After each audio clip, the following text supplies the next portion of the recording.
नमस्कार दोस्तों। OCN network में आपका स्वागत है।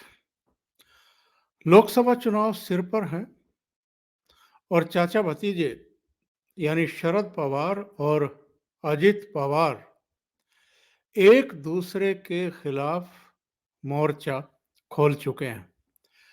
रविवार को अजित पवार बारामती क्षेत्र में थे और वहां पर उन्होंने बिना शरद पवार का नाम लिए एक टिप्पणी कर दी। और ये टिप्पणी क्या थी? उन्होंने कहा कि जो काम मैंने 60 साल की उम्र में आकर के किया है, किसी ने तो ये काम अपनी 38 वर्ष की अवस्था में आयु में ही कर दिया था। तो आप मेरी स्थिति समझने की कोशिश करें। अजित पवार ने जो निशाना साधा था, वो अपने चाचा शरद पवार पर ही साधा था। वो बिल्कुल सटीक निशाने पर लगा और अगले ही दिन शरद पवार का बयान आ गया। ये घटना एक्चुअल में 1978 की है और घटनाक्रम क्या है वो मैं आपको पहले बता देता हूं। शरद पवार ने जो जवाब दिया है वो बाद में बताता हूं। 1978 में कांग्रेस दो फाड़ हो चुकी थी। एक कांग्रेस इंदिरा बन गई थी, एक कांग्रेस देवराज उर्स बन गई थी, कांग्रेस यू। शरद पवार कांग्रेस यू के साथ थे, इंदिरा कांग्रेस के साथ नहीं थे। जब चुनाव हुए तो सबसे बड़ा दल बनी जनता पार्टी। उसके 99 एमएलए चुन करके आए और जो कांग्रेस पार्टी है और जो देवराज उर्स पार्टी थी, उसके जो कैंडिडेट चुन करके आए थे वो उतने भर थे कि वो मिलजुल करके सरकार बना लें। 99 सीटें जनता पार्टी की आई थी 288 में से। 62 कांग्रेस आई यानी इंदिरा की आई थी। 69 कांग्रेस यू यानी कांग्रेस देवराज उर्स की आई थी। तो दोनों पार्टियां ये एकजुट हो गई, जैसे आजकल कांग्रेस और शरद पवार की एनसीपी हो जाते हैं सरकार बनाने के मौके पर। भले ही शरद पवार कांग्रेस में आते जाते रहे हों, सरकार बन गई इनकी। वसंत दादा पाटिल मुख्यमंत्री बन गए। सरकार बने हुए 4.5 महीने बीते थे। शरद पवार ने, इस खबर में तो 40 एमएलए बताया गया है कि 40 एमएलए के साथ बगावत कर दी, लेकिन बताते हैं कि इनके साथ 22 एमएलए थे और इन्होंने जनता पार्टी के साथ मिलकर के सरकार का गठन कर लिया। 18 जुलाई 1978 में प्रोग्रेसिव डेमोक्रेटिक पार्टी की सरकार बन गई और ये 38 साल में महाराष्ट्र के सबसे कम आयु के मुख्यमंत्री बन गए।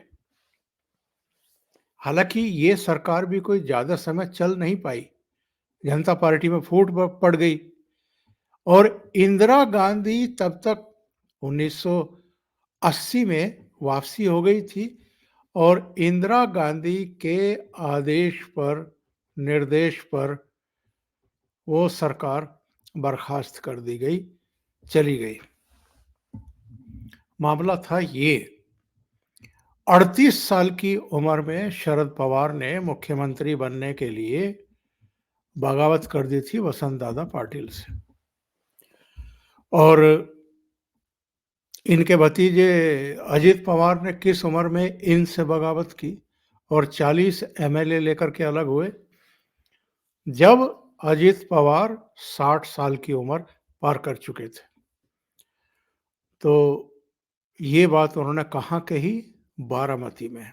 बारामती यानी जहां से सुप्रिया सुले अब एमपी चुनी जाती हैं शरद पवार की बेटी। शरद पवार ने क्या रिएक्शन दिया है? शरद पवार ने कहा है कि 1978 में जो कुछ हुआ था, वो सबकी सहमति से हुआ था। यानी जितने लोगों ने बगावत की थी वसंत दादा पाटिल से, उसको ये बगावत मानने को भी तैयार नहीं है। इन्होंने वसंत दादा पाटिल की पीठ में छुरा घोंप करके ही एक तरीके से अपने एमएलए साथ में लेकर के ये अलग हो गए थे। जनता पार्टी के सहयोग से एक अपनी पार्टी बना करके मुख्यमंत्री पद की शपथ ले ली थी। लेकिन ये कह रहे हैं कि वो बगावत थी ही नहीं। बगावत तो वो है जो इनके भतीजे ने इनसे की है। तो ये चीजें लोगों के गले से नीचे उतर नहीं रही हैं। और अजीत पवार ने जो दांव खेला है बारामती में जाकर के, ऐसा लगता है कि शरद पवार इसको समझ नहीं पाए। वरना उन्होंने जो अटैक किया था, जो टारगेट किया था इनको, उस पर शरद पवार चुप भी रह सकते थे। क्योंकि पिछले दिनों शरद पवार की भी और उनकी बेटी की भी चिंता तो यही थी ना कि लोकसभा चुनाव सिर पर आ रहे हैं। बारामती में अगर अजित पवार का इनको सहयोग नहीं मिला या सुप्रिया सुले को अजित पवार का आशीर्वाद नहीं मिला, तो उनको जीत के लाले पड़ जाएंगे। कोशिश की गई थी कि इस बार भी दिवाली के अवसर पर बारामती में ही परिवार के मिलन का कार्यक्रम आयोजित कर लिया जाए, लेकिन अजित पवार पहले ही मीडिया में बयान जारी कर चुके थे। उनके एक साथी ने कह दिया था कि उनकी तबीयत बहुत अच्छी नहीं है, इसलिए गेट टुगेदर इस बार बारामती में नहीं होगा। और वो नहीं किया गया क्योंकि अजित पवार कोई भी गलत मैसेज मतदाताओं को भेजना ही नहीं चाहते थे कि भले ही अलग हो गए हों, पर बहन के लिए यानी सुप्रिया सुले के लिए अभी भी परिवार के साथ हैं, ऐसा कोई मैसेज वो भेजना नहीं चाहते थे। और वो नहीं गए, वहाँ गेट टुगेदर नहीं हुआ। बहुत सालों बाद ऐसा हुआ कि बारामती में कोई गेट टुगेदर नहीं हुआ। कहाँ हुआ? वो हुआ पुणे में प्रताप राव पवार के रेजिडेंस पर। और वहां पर सारा कुनबा जुटा, लेकिन अजित पवार देर से पहुंचे और जल्दी निकल गए। और उनके साथ वहां से एक चार्टर प्लेन में प्रफुल्ल पटेल भी सवार हुए और वो सीधे दिल्ली निकल गए थे अमित शाह से मिलने के लिए। कहा यह गया था कि प्रताप राव पवार जो शरद पवार के दूसरे भाई हैं और जो एक अखबार भी निकालते हैं, मीडिया हाउस के मालिक हैं, उनकी पत्नी की तबीयत ठीक नहीं है। फिर ये कहा गया कि प्रताप राव पवार का जन्मदिन भी था, तो सब मनाने के लिए इकट्ठा हुए थे। लेकिन कुल मिलाकर तो शरद पवार का और सुप्रिया सुले का प्रयास ये था कि चाहे बारामती में ना हुआ हो गेट टुगेदर, प्रताप राव पवार के यहीं हो जाए और किसी तरीके से अजित पवार के साथ थोड़ा नॉर्मल सी हो जाए। क्योंकि सुप्रिया सुले और शरद पवार ये बहुत अच्छे तरीके से जानते हैं कि बारामती में बिना अजित पवार के सहयोग के जीत दर्ज नहीं की जा सकती। क्योंकि संगठन के सबसे लोकप्रिय और कर्मठ और अनुशासित अगर कोई सिपाही एनसीपी में है तो उसका नाम भी अजित पवार है। अब लोकसभा चुनाव सिर पर है। शरद पवार ने अजित पवार ने जो तंज कसा था बारामती में जाकर के, उसका जवाब दे करके एक तरीके से पंगा लिया है। जो राजनीति के जानकार हैं, खासतौर से महाराष्ट्र की राजनीति के, उनका कहना है कि शरद पवार को चुप करके बैठना चाहिए था, इस पर रिएक्शन नहीं देना चाहिए था। अब अजित पवार ने तो चाचा को एक्सपोज कर दिया ना कि इन्होंने तो इंतजार भी नहीं किया कि थोड़ा इनको राजनीतिक अनुभव हो जाए केवल 38 साल की उम्र में इन्होंने बगावत कर दी मुख्यमंत्री बनने के लिए। 29 साल की उम्र में तो ये एमएलए बन गए थे और मंत्री भी बन गए थे।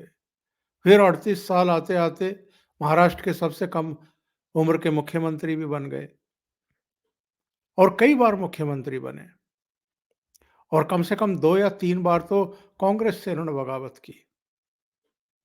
वो शरद पवार अपने भतीजे अजित पवार की बगावत को बगावत मानते हैं और उन्होंने जो कुछ किया, उसको बगावत मानने को तैयार नहीं है।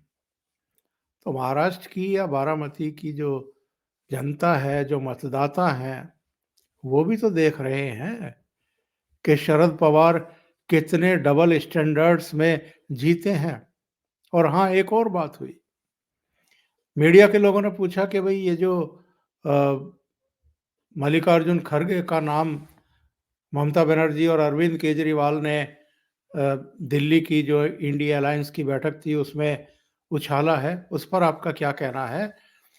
तो नीतीश कुमार के बाद अब शरद पवार भी इस पूरी जो दिलचस्प लड़ाई चल रही है प्रधानमंत्री पद को लेकर के, चेहरा घोषित किया जाए कि नहीं घोषित किया जाए, इसको लेकर के इसमें शामिल हो गए हैं।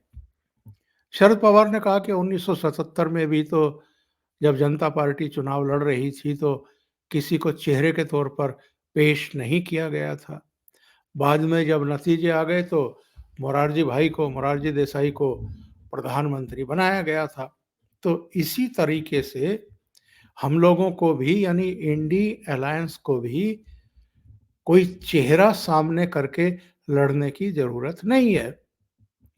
और एक्चुअल में यही बात तो नीतीश कुमार के जो पार्टी के राष्ट्रीय महासचिव हैं और प्रवक्ता हैं, केसी त्यागी, उन्होंने भी कहा था कि बैठक में ये तय होना ही नहीं था कि किसी चेहरे पर डिस्कशन किया जाए।